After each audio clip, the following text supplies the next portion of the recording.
નમસ્કાર મિત્રો, સ્વાગત છે તમારું અમારી યુટ્યુબ ચેનલમાં। મિત્રો, આરઆરબી એટલે કે રેલવે રિક્વાયરમેન્ટ બોર્ડ તરફથી નર્સિંગ સુપરિન્ટેન્ડન્ટની પોસ્ટ પર ભરતી જાહેર કરવામાં આવેલી છે।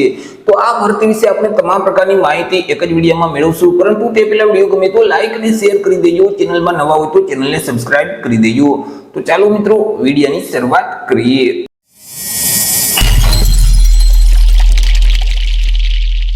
તો મિત્રો, આજે ભરતીનું નોટિફિકેશન છે તે આરઆરબી એટલે કે રેલવે રિક્વાયરમેન્ટ બોર્ડ તરફથી જાહેર કરવામાં આવેલું છે। આરઆરબી તરફથી પેરામેડિકલની અલગ અલગ પોસ્ટ પર ભરતી જાહેર કરવામાં આવેલી છે। તેમાંની એક પોસ્ટ એટલે કે નર્સિંગ સુપરિન્ટેન્ડન્ટની પોસ્ટ। તો સૌથી પહેલા આપણે ચર્ચા કરી લઈશું કંઈક અગત્યની તારીખ વિશે।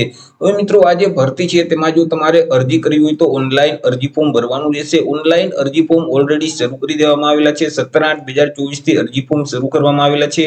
17/8/2024 થી લઈને 16/9/2024 સુધી તમે ઓનલાઈન અરજી ફોર્મ ભરી શકશો।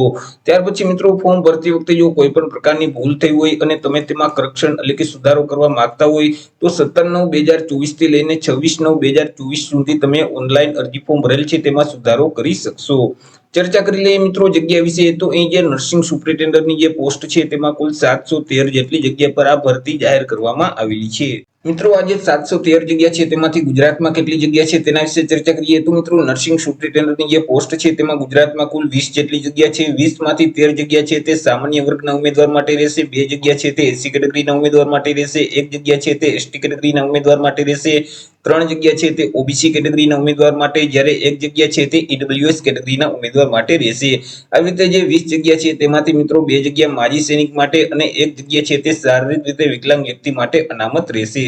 ચર્ચા કરી લઈએ મિત્રો પગાર ધોરણ વિશે કે ઉમેદવારને કયા પગાર ધોરણ મુજબ પગાર આપવામાં આવશે। તો ઉમેદવારને પે મેટ્રિક લેવલ 7 મુજબ પગાર આપવામાં આવશે, એટલે કે 44,700 થી લઈને 1,42,400 નું જે પગાર ધોરણ છે તે મુજબ ઉમેદવારને પગાર મળવા પાત્ર થશે। ચર્ચા કરી લઈએ મિત્રો એજ લિમિટ એટલે કે વય મર્યાદા વિશે। અરજી ફોર્મ ભરવા માટે ઉમેદવારની ઉંમર કેટલી હોવી જોઈએ? તો કે અહીં મિત્રો 1/1/2025 ને ધ્યાનમાં રાખી ઉમેદવારે પોતાની ઉંમરની ગણતરી કરવાની રહેશે। 1/1/2025 ના રોજ ઉમેદવારની ઉંમર છે તે ઓછામાં ઓછી 20 વર્ષ અને વધુમાં વધુ 43 વર્ષની હોવી જોઈએ। પરંતુ જે અનામત વર્ગના ઉમેદવાર છે તેઓને સરકારશ્રીના ધારાધોરણો મુજબ ઉંમરમાં છૂટછાટ મળવાપાત્ર થશે। જેમ કે એસસી અને એસટી કેટેગરીના જે ઉમેદવારો છે તેઓને 5 વર્ષની છૂટછાટ આપવામાં આવશે। ઓબીસી કેટેગરીના ઉમેદવારોને 3 વર્ષની છૂટછાટ મળવાપાત્ર થશે। હેન્ડીકેપ ઉમેદવાર છે તો તેઓને 10 વર્ષની છૂટછાટ આપવામાં આવશે। માજી સૈનિક છે તો તેઓએ જે સંરક્ષણ સેવા બજાવેલ છે તે ઉપરાંત 3 વર્ષની છૂટછાટ મળવાપાત્ર થશે। તે સિવાય બાકી જે તમામ ઉમેદવાર છે તો તેમની ઉંમર 1/1/2025 ને ધ્યાનમાં રાખી ઓછામાં ઓછી 20 વર્ષ અને વધુમાં વધુ 43 વર્ષની હોવી જોઈએ।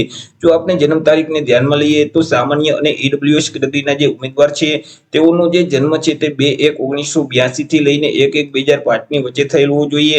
ઓબીસી કેટેગરીના જે ઉમેદવાર છે તેઓનો જન્મ 2/1/1979 થી લઈને 1/1/2005 ની વચ્ચે થયેલ હોવો જોઈએ, જ્યારે એસસી અને એસટી કેટેગરીના જે ઉમેદવારો છે તેઓનો જે જન્મ છે તે 2/1/1977 થી લઈને 1/1/2005 ની વચ્ચે થયેલ હોવો જોઈએ। ચર્ચા કરી લઈએ એજ્યુકેશન ક્વોલિફિકેશન એટલે કે શૈક્ષણિક લાયકાત વિશે। અરજી ફોર્મ ભરવા માટે ઉમેદવારની શૈક્ષણિક લાયકાત કેટલી હોવી જોઈએ? તો કે ઉમેદવારોએ ઇન્ડિયન નર્સિંગ કાઉન્સિલ અથવા તો બીએસસી નર્સિંગ દ્વારા માન્ય સંસ્થામાંથી 3 વર્ષનો જનરલ નર્સિંગ એન્ડ મિડવાઇફરીનો કોર્સ પાસ કરેલ હોવો જોઈએ અને નર્સ એન્ડ મિડવાઇફનું રજિસ્ટર સર્ટિફિકેટ ઉમેદવાર પાસે હોવું જોઈએ।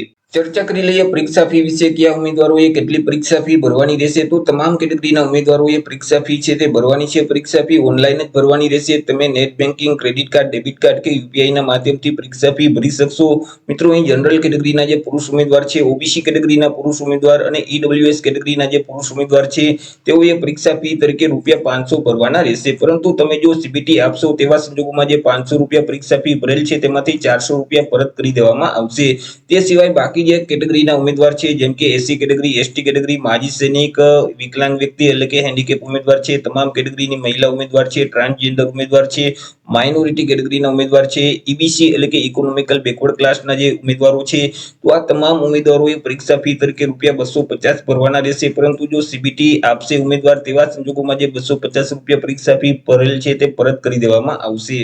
ચર્ચા કરી લઈએ સિલેક્શન પ્રોસેસ વિશે। તો અહીં તમામ ઉમેદવારની એક સીબીટી એટલે કે કોમ્પ્યુટર બેઝ ટેસ્ટ લેવામાં આવશે કે જે ઓબ્જેક્ટિવ પ્રકારની રહેશે, એટલે કે તેમાં એમસીક્યુ પ્રકારના પ્રશ્ન પૂછવામાં આવશે। મિત્રો અહીં કુલ 100 એમસીક્યુ પ્રકારના પ્રશ્ન પૂછવામાં આવશે. એક પ્રશ્નનો 1 માર્ક, એવી રીતે 100 માર્કનું પેપર રહેશે. પેપર લખવા માટે તમને 90 મિનિટનો સમયગાળો આપવામાં આવશે. તમને જે ક્વેશ્ચન પેપર આપવામાં આવશે તેમાં પ્રોફેશનલ એબિલિટી એટલે કે મિત્રો નર્સિંગ સંબંધિત જે પ્રશ્ન છે તેવા 70 પ્રશ્ન પૂછવામાં આવશે કે જેમના 70 માર્ક રહેશે. ત્યાર પછી જીકે સંબંધિત 10 પ્રશ્ન પૂછવામાં આવશે કે જેમના 10 માર્ક રહેશે. ઇન્ટેલિજન્ટ અને રીઝનિંગ પ્રકારના જે દાખલાઓ છે તેવા દાખલાઓ 10 પૂછવામાં આવશે કે તેમના પણ 10 માર્ક રહેશે. અને સામાન્ય વિજ્ઞાનને લગતા જે પ્રશ્ન છે તે 10 પ્રશ્ન પૂછવામાં આવશે કે તેમના પણ 10 માર્ક રહેશે. આવી રીતે 100 પ્રશ્ન પૂછવામાં આવશે. એક પ્રશ્નનો 1 માર્ક, એવી રીતે 100 માર્કનું પેપર રહેશે. પેપર લખવા માટે તમને 90 મિનિટનો સમયગાળો આપવામાં આવશે.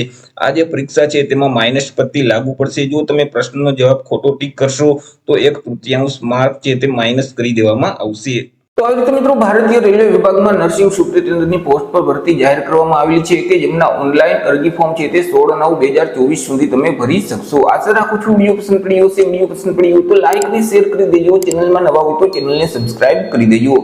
ફરી મળીશું એક નવા ટોપિક સાથે એક નવા વિડીયોમાં. અત્યાર સુધી જય હિન્દ, વંદે માતરમ.